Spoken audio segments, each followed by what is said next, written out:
Audio Jungle.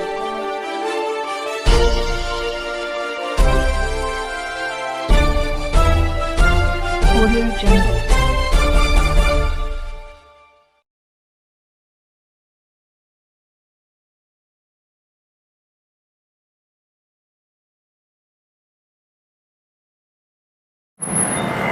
ਸਾਰਿਆਂ ਦਰਸ਼ਕਾਂ ਨੂੰ ਪਿਆਰ ਭਰੀ ਸਤਿ ਸ੍ਰੀ ਅਕਾਲ।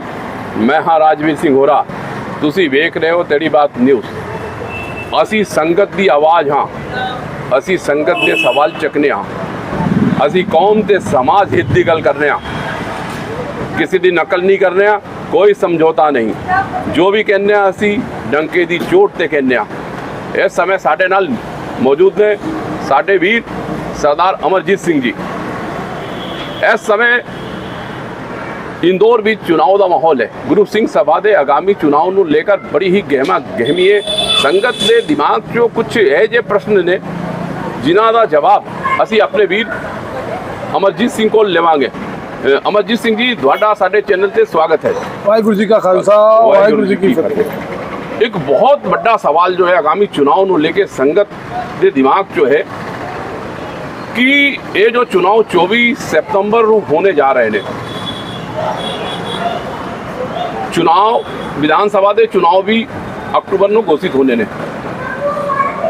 कि आचार संहिता की घोषणा होने के बाद सामाजिक चुनाव हो सकते ने या नहीं हो सकते ने? अगर स्टेट के चुनाव होंगे ने और आचार संहिता लागू होती है तो ओदी जो पाबंदी होती है वो सरकारी घोषणा जो नेता या मुख्यमंत्री जो मंत्री लोग करते हैं वो नहीं कर सकते। कुछ फीता नहीं कर सकते, शिलान्यास नहीं कर सकते, कोई नवीन चीज़ नहीं कर सकते कि असी चुनाव जीत के थानू स्कूटी देवा दे या कुछ चीज़ देवा दे। बाकी ये श्री गुरु सिंह सभा जो कि एक सामाजिक संस्था है वो गुरुद्वारे से चुनाव ने ये कोई रोक किसी प्रकार की लीगली नहीं होती। अगर मान लो 24 तारीख के जो चुनाव है कुछ इस प्रकार की स्थिति हो जाए कि विधानसभा का चुनाव पहले घोषित हो जाए, मतलब जो घोषणा हो जाए पहले आचार संहिता चुनाव की लग जाए, तो कि ये चुनाव 24 सितंबर को हो सकते हैं? बिल्कुल हो सकते हैं। अगर 24 सितंबर को विधानसभा का चुनाव नहीं, अगर इंदौर में नहीं है तो किसी प्रकार की रोक नहीं है। और 24 तारीख को अगर एक दो दिन अगे पिछे भी चुनाव होंगे तो प्रशासन को परमिशन लैके चुनाव करवाए जा सकते हैं। लीगली कोई रोक नहीं है। आचार संहिता स्टेट के चुनाव वास्ते रहते हैं। कोई ये नहीं रहता कि भैया स्टेट के चुनाव है तो तुसी कोई चुनाव संगत दे नहीं करा सकते या किसी ट्रस्ट दे या किसी सामाजिक संस्था से चुनाव नहीं करा सकते। ऐसी कोई लीगली रोक नहीं होती। मान लो ये किसी कारणवश ये 24 सितंबर को चुनाव नहीं होते ने, 24 सितंबर जो तिथि तय है, आज से 28 दिन करीब 28-29 दिन बचे है, उन्हें चुनाव की जो प्रक्रिया है सिर्फ वोटर ही बनाए जा रहे हैं। वो कल शामी 6 बजे तक 28 तारीख शामी 6 बजे तक गुरु सिंह सभा के मैंबर बनाए जाने आखिरी तारीख है। ਉਹਦੇ ਬਾਅਦ ਉਹ प्रक्रिया की घोषणा होगी। तो इन्ने घट समय मतलब 28 दिन के अंदर सारी प्रक्रिया का पालन वैधानिक रूप नाल की किया जा सकता है?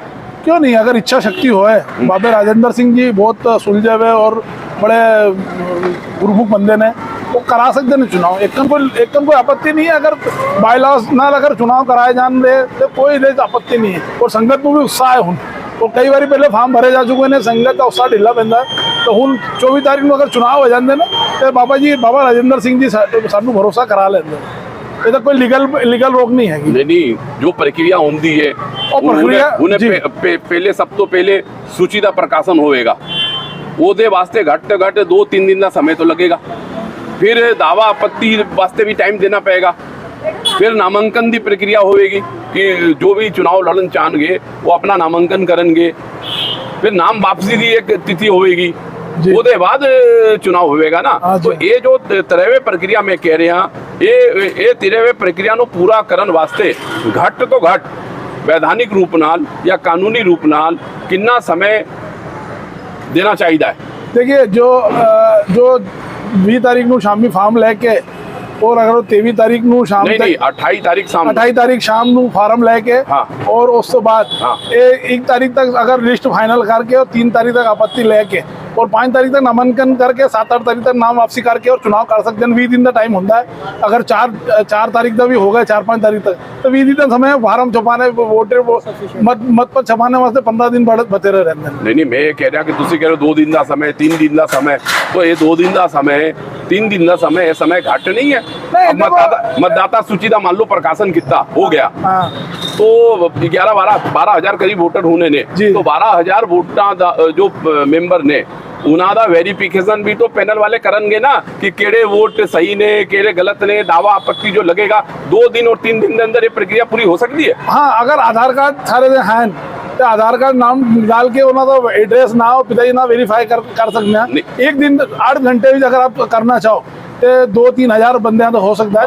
3 दिन 4 दिन में जो हो जाता है। 12,000 वोटर ने कुछ तो आपत्ति तो यह भी आएगा ना कि कोई घर भी जाके वेरिफिकेशन करना चाहेगा कि एक एड्रेस तो है या नहीं है। आधार कार्ड भी फर्जी हो सकता है ना। नहीं, आधार कार्ड फर्जी है तो वो तो खिलाफ कानूनी कार्रवाई करनी चाहिए और घर जाके वेरिफिकेशन करना गुरु सिंह सभा का मुश्किल। नहीं गुरु सिंह सभा की गल नहीं कर रहा मैं, जो चुनाव लड़ने वाला मेंबर है, मान लो तुसी चुनाव लड़ रहे हो और धवन पता है कि ये फार्म के उत्ते जो 9 नंबर का ना लिखा है ये बंदा उत्ते रहंदा ही नहीं है और लिस्ट जो नाम है आधार कार्ड भी ਉਹਦਾ पुराना बनिया हुआ है, तो ये वेरिफिकेशन तुसी कर लोगे। मतलब 12,000-13,000 लोगों की वेरिफिकेशन 2 या 3 दिन जो मतलब कानूनी रूप नाल हो जाएगी की। देखिए खालसा पैनल की तैयारी है, खालसा पैनल वॉलंटियर तैयार नहीं जो वेरीफाई कर रहे हैं। मैं आप जी दी गल नो डिनाई कर रहे हैं, असी किसी पैनल की गल नहीं कर रहे हैं, असी सिर्फ कानूनी प्रक्रिया जो वैधानिक है कानूनी प्रक्रिया ना होए ना कि तुसी 2 दिन का समय दे दीता, कोई बंदा कोर्ट जाके खड़ा हो जाए कि भाई 2 दिन का समय घट है। देखिए पॉसिबल है ना। इस वास्ते मैं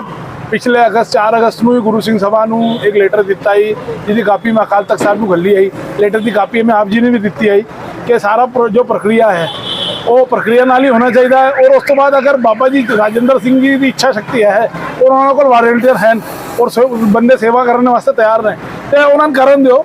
और अगर उन्होंने कोई लीगल प्रॉब्लम आएगी तो वो आप खुद संगत के सामने अकाल तख्त साहब को लेटर लिखन दे कि भैया ये टाइम साढ़े कोल वास्ते घट है तो सानू टाइम बताया जाए।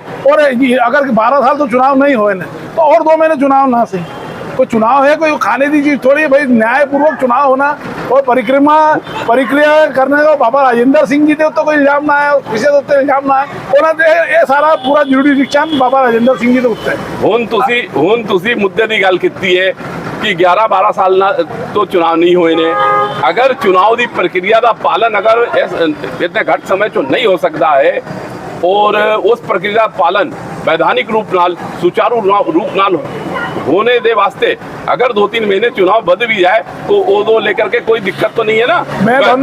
मेरी गल सुन लो, पूरे प्रश्न मेरा सुन लो कि अगर चुनाव 2-3 महीने बढ़ाने पैन तो ये आचार संहिता की कोई बाध्यता नहीं है ना। आचार संहिता की बाध्यता नहीं, मैं एज ए एडवोकेट आप जी ने कह रहे हैं चुनाव आचार संहिता की कोई बाध्यता नहीं होती।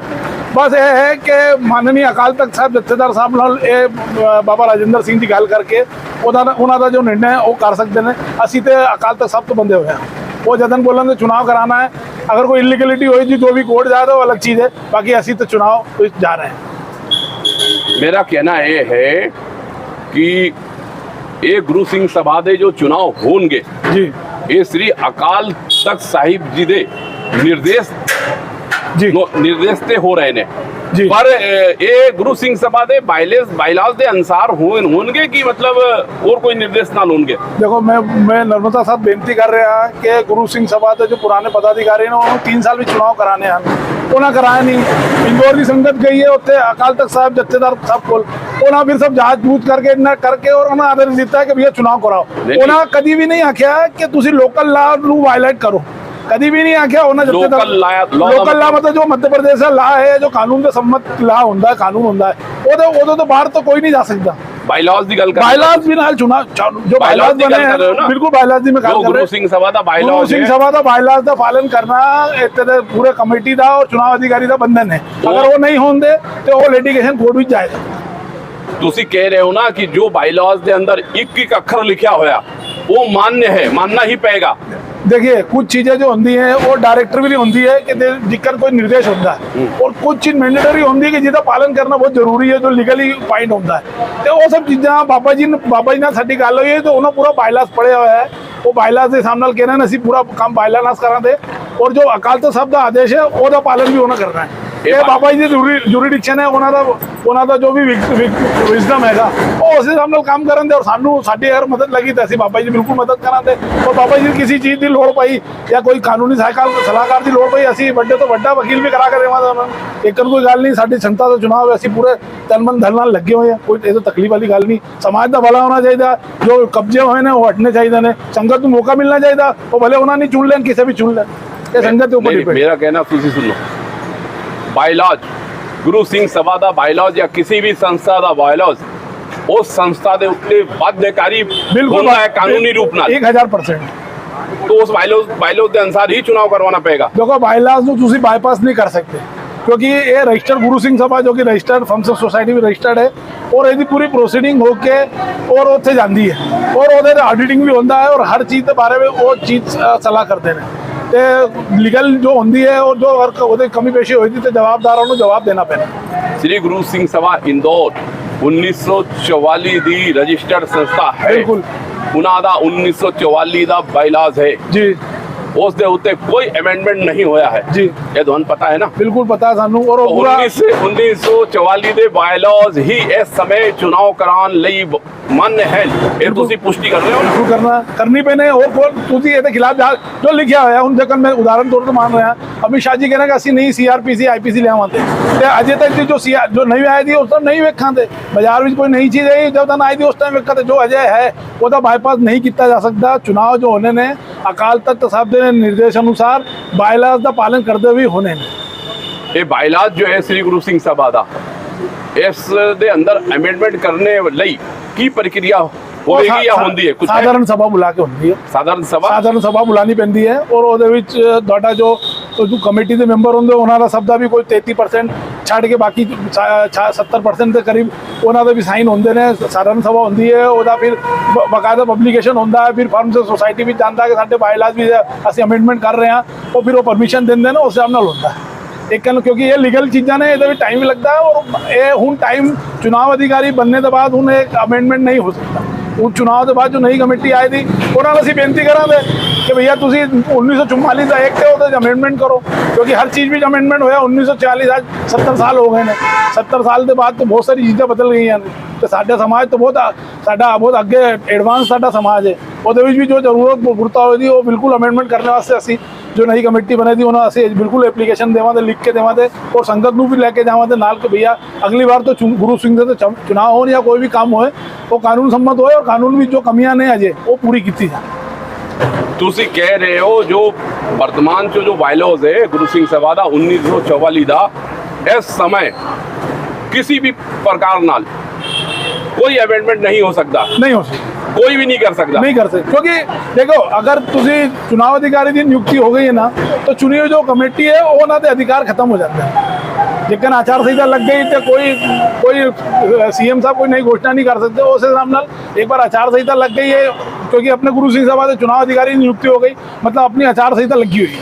उन्हें जो अमेंडमेंट होता जो भी करे था वो नई कमेटी करे थी, जो भी उन्होंने कमेटी चुन के आई थी, जो भी लीगली होता तो साधारण सभा बुला के या जितना भी लीगली करके उन्होंने करके बोला अमेंडमेंट कोई नई सभा कर सकती है। चुनाव अधिकारी साहब नू अमेंडमेंट करने का अधिकार नहीं है, और जो अमेंडमेंट है हूँ जो करे थी अमेंडमेंट करे थी नई कमेटी ही कर सकती कानून।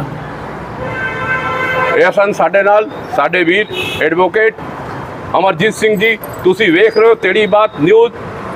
ਤੇੜੀ ਬਾਤ ਨਿਊਜ਼ ਦੀ ਤੁਹਾਡੇ ਨਾਲ ਬੇਨਤੀ ਹੈ, ਸੰਗਤ ਜੀ ਤੁਹਾਨੂੰ ਬੇਨਤੀ ਕਰ ਰਹੇ ਹਾਂ कि कल शामी 28 तारीख शामी 6 बजे तई इंदौर गुरु सिंह सभा दे मैंबरशिप चालू ने। जिन भी सजना ने बीबियां ने अपने मैंबरशिप दे फार्म नहीं भरे ने, कल शामी 6 बजे तई गुरुद्वारा इमली साहिब विखे जाके तुसी अपने फार्म उत्थे ही भर के दे सकते हो। 2 फोटो ते आधार कार्ड की कापी लेके जाना नाल लेके जाना है, तो तुसी बध चढ़ के मैंबर बनो ते गुरु सिंह सभा दे चुनाव दे अंदर अपनी भागीदारी सुनिश्चित करो। जे तुसी मैंबर नहीं बनते हो तो फिर ਤੁਹਾਡੇ ਕਰਤੱਵ ਦਾ ਅਗਰ ਤੁਸੀਂ ਪਾਲਨ ਨਹੀਂ ਕਰਦੇ ਹੋ तो ਤੁਹਾਡਾ ਅਧਿਕਾਰ ਵੀ किसी ਦੇ ਉੱਤੇ ਉਂਗਲੀ ਚੁੱਕਣ ਲਈ ਖਤਮ ਹੋ ਜਾਂਦਾ। ਫਿਰ ਤੁਸੀਂ ਕਿਸੇ ਪ੍ਰਕਾਰ ਦੀ ਗੱਲ ਨਹੀਂ ਕਰ ਸਕਦੇ ਹੋ ਕਿ ਸਮਾਜ ਦੇ ਅੰਦਰ ਇਹ ਚੰਗਾ ਹੋ ਰਿਹਾ ਹੈ ਮਾੜਾ ਹੋ ਰਿਹਾ ਹੈ। ਇਸ ਲਈ ਤੇੜੀ ਬਾਤ ਦੀ ਤੁਹਾਡੇ ਅੱਗੇ ਹੱਥ ਜੋੜ ਕੇ ਬੇਨਤੀ ਕਰਦਾ ਹੈ ਕਿ ਸਭ ਤੋਂ ਪਹਿਲੇ ਤੁਸੀਂ ਮੈਂਬਰ ਬਣੋ, ਉਹਦੇ ਬਾਅਦ मतदान ਜ਼ਰੂਰ ਜਾ ਕੇ मतदान ਜ਼ਰੂਰ ਕਰੋ मतदान ਦੇ ਵਿੱਚ ਹਿੱਸਾ ਲਿਓ ਚੰਗੇ ਨੇ ਚੁਣੋ ਸੱਚੇ ਨੇ ਚੁਣੋ ਸੁੱਚੇ ਨੇ ਚੁਣੋ ਜੋ ਗੁਰੂ ਘਰ ਦੀ ਸੇਵਾ ਕਰ ਸਕਣ ਉਹਨਾਂ ਨੂੰ ਚੁਣੋ ਵਾਹਿਗੁਰੂ ਜੀ ਕਾ ਖਾਲਸਾ ਵਾਹਿਗੁਰੂ ਜੀ ਕੀ ਫਤਿਹ